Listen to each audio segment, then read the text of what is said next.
KGF ನಗರದ doctor B R Ambedkar ಭವನ ವಿವಾದ ವಿಚಾರವಾಗಿ ವಿವಿಧ ಸಂಘಟನೆಗಳಿಂದ ಸಾಮೂಹಿಕ ಬಂದ್ಗೆ ಕರೆ ಕೊಡಲಾಗಿದೆ. ಭವನ ತೆರವು ಮಾಡುವಂತೆ ಹೈಕೋರ್ಟ್ ಆದೇಶ ಮಾಡಿದ್ದು, ಹೈಕೋರ್ಟ್ಗೆ ನಗರಸಭೆ ಸಂಪೂರ್ಣ ಮಾಹಿತಿಯನ್ನು ಕೊಟ್ಟಿಲ್ಲ ಅನ್ನುವ ಆರೋಪವನ್ನ ಮಾಡಲಾಗಿದೆ. ಕೆಜಿಎಫ್ ನಗರಸಭೆ ನಿರ್ಲಕ್ಷ್ಯ ಖಂಡಿಸಿ ಬಂದ್ಗೆ ಕರೆ ನೀಡಲಾಗಿದೆ. ದಲಿತ ಪರ, ರೈತ ಪರ, ಜೆಡಿಎಸ್ ಪಕ್ಷ ಸೇರಿದಂತೆ ಹಲವು ಸಂಘಟನೆಗಳು ಬಂದ್ಗೆ ಬೆಂಬಲವನ್ನ ಘೋಷಿಸಿವೆ. 1993ರ ಮುಂಬೈ ಸ್ಫೋಟದ ಅಪರಾಧಿ ಯಾಕೂಬ್ ಮೆಮನ್ ಸಮಾಧಿಗೆ ಗ್ರಾನೈಟ್ ಹಾಗೂ ಎಲ್ಇಡಿ ಲೈಟ್ ಅಳವಡಿಸಿದ್ದು ರಾಜಕೀಯ ಪ್ರತ್ಯಾರೋಪಕ್ಕೆ ಕಾರಣವಾಗಿದೆ. ಯಾಕೂಬ್ ಮೆಮನ್ ಸಮಾಧಿಯನ್ನ ಅಲಂಕಾರ ಮಾಡುವ ಮೂಲಕ ಅದನ್ನು ಒಂದು ರೀತಿಯ ಆರಾಧನೆಯ ಜಾಗವನ್ನಾಗಿ ಮಾಡುವ ಯತ್ನ ನಡೆಸಲಾಗಿತ್ತು ಅಂತ ಬಿಜೆಪಿ ಗಂಭೀರ ಆರೋಪ ಮಾಡಿದೆ. ಶಿವತಾಂಡವ ನೃತ್ಯ ಪ್ರದರ್ಶನದ ವೇಳೆ ಪಾರ್ವತಿ ಪಾತ್ರಧಾರಿ ಕಲಾವಿದ ವೇದಿಕೆ ಮೇಲೆಯೇ ಕುಸಿದು ಬಿದ್ದು ಸಾವನ್ನಪ್ಪಿರುವ ಘಟನೆ ಜಮ್ಮು ನಗರದ ಹೊರವಲಯದಲ್ಲಿ ನಡೆದಿದೆ.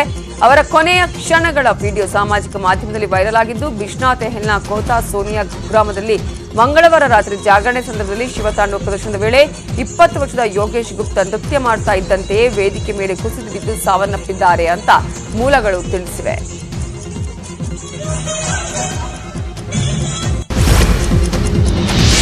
ಭಾರತ ಮತ್ತು ಚೀನಾ ಪೂರ್ವ ಲಡಾಖ್ನ ಪ್ರಮುಖ ಸಂಘರ್ಷ ಪ್ರದೇಶವಾದ ಗೋಗ್ರಾ ಹಾಟ್ ಸ್ಪ್ರಿಂಗ್ಸ್ನಿಂದ ತಮ್ಮ ಸೇನೆಯನ್ನು ಹಿಂಪಡೆಯುವ ಪ್ರಕ್ರಿಯೆಯನ್ನು ಆರಂಭ ಮಾಡಲಾಗಿದೆ.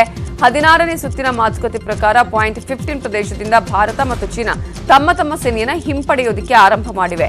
ಇದು ಗಡಿ ಪ್ರದೇಶಗಳಲ್ಲಿ ಶಾಂತಿ ಮತ್ತು ನೆಮ್ಮದಿ ಕಾಪಾಡಲು ಅನುಕೂಲಕರವಾಗಿದೆ ಅಂತ ಉಭಯ ದೇಶಗಳು ಜಂಟಿ ಪ್ರಕಟಣೆಯಲ್ಲಿ ತಿಳಿಸಿವೆ. ಏಷ್ಯಾ ಕಪ್ ಕ್ರಿಕೆಟ್ ಟೂರ್ನಿಯ ಸೂಪರ್ 4 ಹಂತದ ಪಂದ್ಯದಲ್ಲಿ ಭಾರತ ಅಫ್ಘಾನ್ ವಿರುದ್ಧ ಭರ್ಜರಿ ಜಯ ದಾಖಲಿಸಿದೆ. ನಿನ್ನೆ ನಡೆದ ಪಂದ್ಯದಲ್ಲಿ ಅಫ್ಘಾನಿಸ್ತಾನವನ್ನ ಭಾರೀ ಅಂತರದಿಂದ ಮಣಿಸಿದೆ. ಭಾರತ ಕೊಟ್ಟ 213 ರನ್ಗಳ ಗುರಿ ಬೆನ್ನತ್ತಿದ ಅಫ್ಘಾನ್ 20 ಓವರ್ಗಳಲ್ಲಿ 8 ವಿಕೆಟ್ ಕಳೆದುಕೊಂಡು 111 ರನ್ಗಳನ್ನು ಮಾತ್ರ ಗಳಿಸಿತು.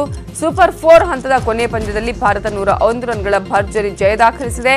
ಟೀಂ ಇಂಡಿಯಾ ಪರ ವಿರಾಟ್ ಕೊಹ್ಲಿ ಅವರ 122 ರನ್ ಗಳಿಸಿ ಅವರು ಮಿಂಚಿದ್ರೆ, ಬೌಲಿಂಗ್ನಲ್ಲಿ ಭುವನೇಶ್ವರ್ ಕುಮಾರ್ 5 ವಿಕೆಟ್ ಪಡೆದು ಮಿಂಚಿದ್ರು. ಪುನೀತ್ ಪರಮಾತ್ಮನಾಗಿ ಕಾಣಿಸಿಕೊಂಡಿರುವ ಸಿನಿಮಾ ಲಕ್ಕಿ ಮ್ಯಾನ್. ಈ ಸಿನಿಮಾ ಇವತ್ತು ರಾಜ್ಯದಾದ್ಯಂತ ರಿಲೀಸ್ ಆಗ್ತಿದೆ. ನಿನ್ನೆ 10ಕ್ಕೂ ಹೆಚ್ಚು ಪ್ರೀಮಿಯರ್ ಶೋಗಳನ್ನು ಆಯೋಜನೆ ಮಾಡಲಾಗಿತ್ತು. ಚಿತ್ರಪ್ರೇಮಿಗಳಿಂದ ಪುಷ್ಪ 2 ಸಿನಿಮಾದ Allu Arjun look test complete ಆಗಿದೆ. ಈ ಚಿತ್ರದ ಚಿತ್ರೀಕರಣ ಸೆಪ್ಟೆಂಬರ್ 27ರಿಂದ ಶುರುವಾಗಲಿದೆ. ಸುಕುಮಾರ್ ನಿರ್ದೇಶನದ ಪುಷ್ಪ 2 ಮೇಲೆ ಸಿಕ್ಕಾಪಟ್ಟೆ ನಿರೀಕ್ಷೆ ಹುಟ್ಟುಕೊಂಡಿದ್ದು, ಕೆಜಿಎಫ್ 2 ದಾಖಲೆಯನ್ನ ಚಿಂದಿ ಉಡಾಯಿಸಲಿದೆ ಅನ್ನೋ ಟಾಕ್ ಈಗಿನಿಂದಲೇ ಪಡ್ಕೊಂಡಿದೆ. ಬಾಲಿವುಡ್ ನಟ ಫಹದ್ ಫಾಜಿಲ್ ಬಗೆಗೆ ಯಾರಿಗೂ ಪರಿಚಯ ಮಾಡಿಕೊಡಬೇಕಾಗಿಲ್ಲ. ಯಾವುದೇ ಪಾತ್ರ ಕೊಟ್ಟರೂ ಮನೋಜ್ಞ ಅಭಿನಯ ನೀಡುವ ಫಹದ್ ಈಗ ಟಾಪ್ ಗೇರ್ ಅನ್ನುವ ಸಿನಿಮಾ ಮಾಡ್ತಿದ್ದಾರೆ. ಈ ಚಿತ್ರದ ಫಸ್ಟ್ ಲುಕ್ ಪೋಸ್ಟರ್ ರಿವೀಲ್ ಆಗಿದೆ. ಪಕ್ಕಾ ಮಾಸ್ ಅವತಾರದಲ್ಲಿ ಫಾಜಿಲ್ ವಿಜೃಂಭಿಸಿದ್ದಾರೆ. ಸೀತಾರಾಮ್ ಬಿನಾಯ್ ಚಿತ್ರದ ನಿರ್ದೇಶಕ ದೇವಿ ಪ್ರಸಾದ್ ಶೆಟ್ಟಿ ಮತ್ತೆ ವಿಜಯ ರಾಘವೇಂದ್ರ ಜೊತೆ ಸಿನಿಮಾ ಮಾಡ್ತಾ ಇದ್ದು, ಬೆಂಗಳೂರಿನ ಧರ್ಮಗಿರಿ ಮಂಜುನಾಥ ಸ್ವಾಮಿ ದೇವಾಲಯದಲ್ಲಿ ಸಿನಿಮಾ ಮುಹೂರ್ತ ನೆರವೇರಿದೆ. ಕ್ರೈಮ್ ಸಿನಿಮಾಗಳ ಬಗ್ಗೆ ಹೆಚ್ಚು ಒಲವಿರುವ ನಿರ್ದೇಶಕ ದೇವಿ ಪ್ರಸಾದ್ ಶೆಟ್ಟಿ ಈ ಬಾರಿ ತನಿಖಾ ಥ್ರಿಲ್ಲರ್ ಕಥೆಯನ್ನು ಪ್ರೇಕ್ಷಕರಿಗೆ ಉಣಬಡಿಸಲು ಸಜ್ಜಾಗಿದ್ದಾರೆ.